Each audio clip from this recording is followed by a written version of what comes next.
कश्यप और भक्त प्रहलाद की कथा। बहुत समय पहले सत्य युग में मंत्राचल पर्वत की गहरी घाटी में केवल एक ही स्वर निरंतर गूंजता था। ओम वेदात्मक विहगे हृणात्मक धीमहि तन्नो ब्रह्म प्रचोदयात्। यह कोई साधारण जप नहीं था, बल्कि असुरों की राजा हिरण्यकश्यपु की घोर तपस्या थी।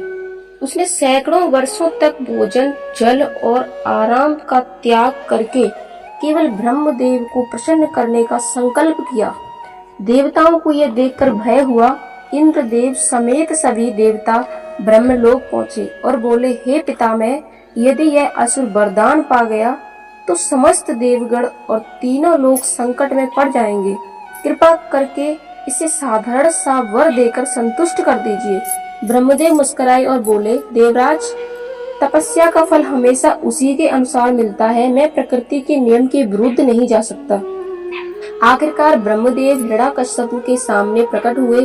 उन्होंने कहा, वत्स, मैं तुम्हारी कठिन तपस्या से प्रसन्न हूँ, वर मांगो।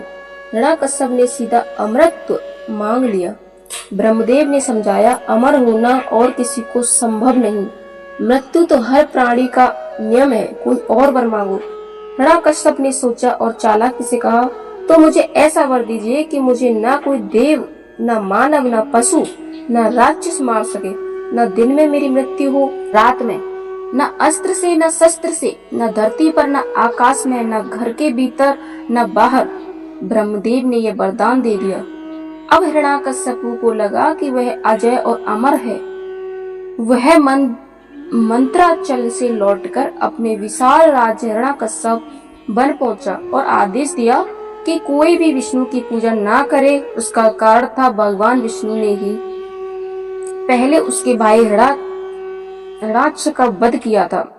धीरे धीरे हिरण्यकश्यपु ने पृथ्वी, पाताल और स्वर्ग तक पर अधिकार पा लिया।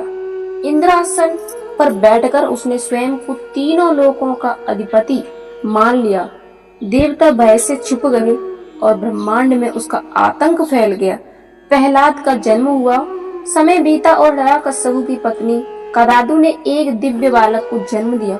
उसका नाम था प्रहलाद। हिरण्यकश्यपु प्रसन्न हुआ और सोचा कि यह पुत्र भविष्य में उसका उत्तराधिकारी बनेगा। परंतु प्रहलाद जन्म से ही भगवान विष्णु के परम भक्त निकले। गुरुकुल में पढ़ते समय वे विष्णु भक्ति का ही उपदेश देने लगे।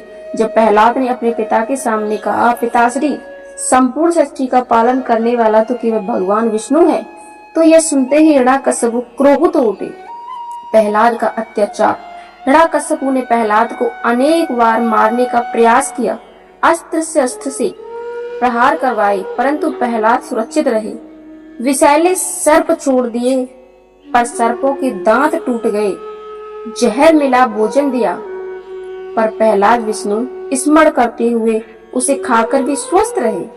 कृत्या नामक राक्षसी उत्पन्न कराई, लेकिन वह स्वयं नष्ट हो गई। महल से ऊंचाई से फेंका गया, पर पृथ्वी माता ने प्रहलाद को थाम लिया। समुद्र में डुबोकर चट्टानों से ढक दिया, परंतु प्रहलाद विष्णु स्मरण से सुरक्षित बाहर आ गए। होलिका की गोद में अग्नि में बैठाया गया, लेकिन होलिका भस्म हो गई और प्रहलाद सकुशल बाहर निकल आए। हर बार प्रहलाद की रक्षा स्वयं भगवान विष्णु करते रहे। सत्य की विजय। हिरण्यकश्यपु ने अंतिम बार प्रहलाद को दरबार में बुलाकर कहा, नालायक, तू मेरे शत्रु विष्णु की भक्ति करता है, बता तेरा विष्णु कहाँ है। प्रहलाद शांत स्वर में बोले, पिताश्री, भगवान विष्णु हर जगह हैं। वे कण में, जीव जीव में विद्वान हैं। हिरण्यकश्यपु ने क्रोध में स्तंभ को लात मारी और पूछा, क्या तेरे विष्णु इसमें भी हैं? और तभी स्तंभ फट गया। वहां से प्रकट हुए नरसिंह भगवान, अर्ध मनुष्य अर्ध सिंह। वे ना दिन थे, न रात, न मानव थे, न पशु। उन्होंने हिरण्यकश्यपु को महल के द्वार पर, जो न घर था न बाहर, अपनी गोद पर बिठाकर न अस्त्र से न शस्त्र से, बल्कि अपनी नखों से चीर डाला। प्रहलाद ने सिद्ध कर दिया कि सच्ची भक्ति और विश्वास से असंभव सभी संभव हो जाता है।